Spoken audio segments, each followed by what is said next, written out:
গল্প ছায়া, কলমে শ্যামলী। আজকের এই মর্মান্তিক ফ্লাইট দুর্ঘটনা আমার মতো অনেকেরই হয়তো চেতনাকে নাড়িয়ে দিয়েছে। খবরটি দেখে ঘরের মধ্যে একলা আমি কেঁদে যাচ্ছি। না, আহমেদাবাদের ওই ফ্লাইট দুর্ঘটনায় আমার কোনো পরিচিত জনও মারা যাননি। ফ্লাইটটি যে মেডিকেল ছাত্রাবাসে ধাক্কা মেরেছে সেখানেও আমার কেউ ছিল না। 2023 সাল, ডিসেম্বর মাস। আমার ছেলে আমেরিকার নিউ ইয়র্ক শহর থেকে বাড়ি ফিরছে। ওর বাড়ি থেকে JFK এয়ারপোর্ট দীর্ঘ 1 ঘন্টার পথ। আমার সঙ্গে গল্প করতে করতে এলো। বাড়ির কার জন্য কি গিফট কিনেছে। আমার শখের নিউ ইয়র্কের লেখা কফি মগটা কেনা হয়ে ওঠেনি, এয়ারপোর্টের ভিতর থেকেই নিয়ে নেবে। আমি যত বলছি ভিতরে জিনিসের দাম অনেক বেশি, পরের বার আনলেই হবে, কিছুতেই শুনবে না। শপে গিয়ে ভিডিও কল করে আমাকে দেখিয়ে কফি মগ কিনল। আমি তখনও আমেরিকা যাইনি, তাই আমারও ভিডিও কলে সব কিছু দেখতে খুব ভালো লাগছিল। সে যে কি আনন্দ বলে বোঝাতে পারছি না। এর আগে আমাদের সাতকুলে কেউ আমেরিকা থেকে আমার পছন্দের গিফট নিয়ে আসেনি।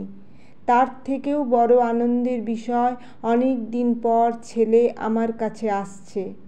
ছেলে 21 দিনের ছুটিতে বাড়ি আসছে। প্রত্যেকটা দিন ওকে কি খাওয়াবো, আমরা কোথায় কোথায় ঘুরতে যাব তার পুঙ্খানুপুঙ্খ হিসেব কষে রেখেছি। ও ফ্লাইটে বিশেষ টিকিটে যাতায়াত করে, তাই ওর বিশেষ একটা জেট ল্যাগ থাকে না। ও এলেই আমরা এদিক ওদিক ঘুরে বেড়াই এখনও।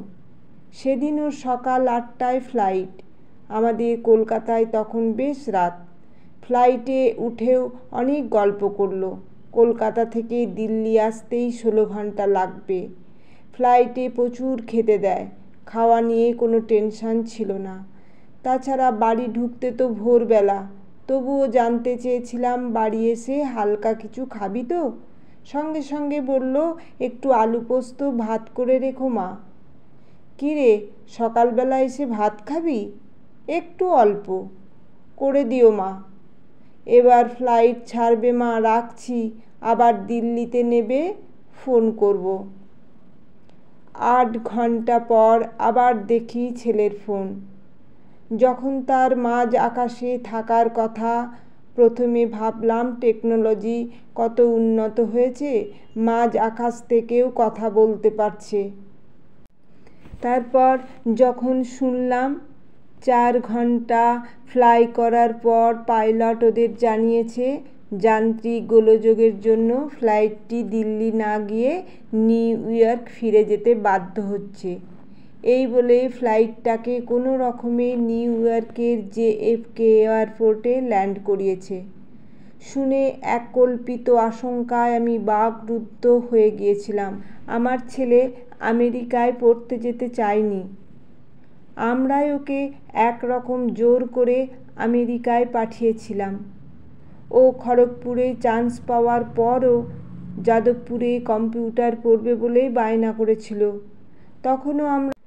তখনও আমরা ওকে জোর করে খড়গপুরে ভর্তি করি।